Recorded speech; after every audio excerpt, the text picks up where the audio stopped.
नमस्कार साथी माने आपण मानको एही चैनल एबी एक्यूप्रेशर केयर को स्वागत। मु हेउची अनिल बेहेरा, जने acupressure therapist and trainer in Odisha. बंधु माने आमे एक्यूप्रेशर ट्रीटमेंट करने पूर्व आमको किसी जरूरी विषय जानवा पड़ो, किसी सावधानता अवलंबन करने को पड़ो, जहाँकि आम ये वीडियो रे आपण मानी उपस्थित करने को जाऊँ। प्रथम कथा, एक्यूप्रेशर कौन सी भी गर्भवती महिला को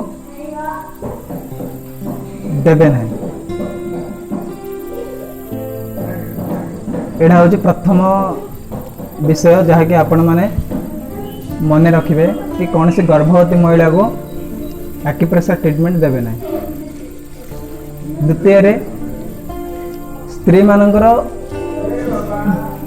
मासिक मेंसेस मासिक धर्म रे जो पीरियड समय रे से मानको एक्यूप्रेशर ट्रीटमेंट देवा उचित नहीं। तृतीय कथा,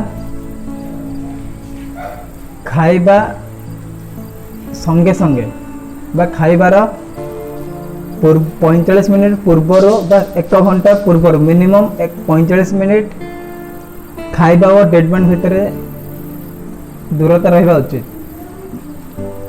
मैंने खाओ खाओ जेपरी ट्रीटमेंट न कर। चतुर्थ कथा है, कौन सी भी व्यक्ति को माने जर प्रेशर देवे नहीं, माने रोगीर शारीरिक क्षमता व शक्ति अनुसार ताको प्रेशर देवे। एमती दुर्बल व्यक्ति को प्राय स्लो माने धीरे धीरे ही ट्रीटमेंट देवे। जोर ट्रीटमेंट देवे तो ताको बहुत कष्ट दे थाए, तेणुकर यही गुड़ाक ध्यान देवे। तापरे पंचम कथा है, एक्यूप्रेशर ट्रीटमेंट कला बेले कौन सी भी मेडिकल किंबा डाक्तर परामर्श को अणदेखा करिबा नहीं। बा मेडिसिन खाऊले आपण मेडिसिन को बंद करेंगे नहीं। एक्यूप्रेशर ट्रीटमेंट करेंगे जिते बड़े आपणकर रोग ठीक हो सेते बेले आपण डॉक्टर को पुनः परामर्श नहीं मेडिसिन को बंद करें, खाइबा कमे पारे। तापरे लास्ट कथा है, लास्ट कथा कौन पिला माने बंधु माने कि आपण माने जहाँ को भी ट्रीटमेंट दिवंत ना कहीं व्यक्तिर कौन से व्यक्तिर बिना अनुमति रे ताको एक्यूप्रेशर ट्रीटमेंट देवे नहीं। माने you have must permission to give a patient treatment. यही सब किसी सूचना बा जरूरी कथा जहाँकि तुमको एक्यूप्रेशर ट्रीटमेंट आप निज करूँ कि अन्य को प्रयोग करूँ, ये दुई क्षेत्र में अवलंबन करने को पड़ो। जदि ये नियम अनुसार चलती तेरे निश्चय रूपे तुम एक्यूप्रेशर रू अधिक अधिक लाभ पाइपर और जल्दी रिकवरी हो पार।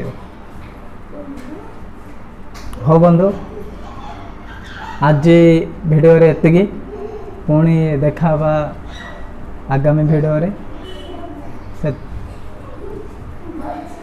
एवं जदि ये वीडियोटी आपन को जदि किसी भल लगी थाए तेरे निश्चय रूप से लाइक शेयर और सब्सक्राइब करने को जमा भूल मु आपणकर अनिल रहुचे।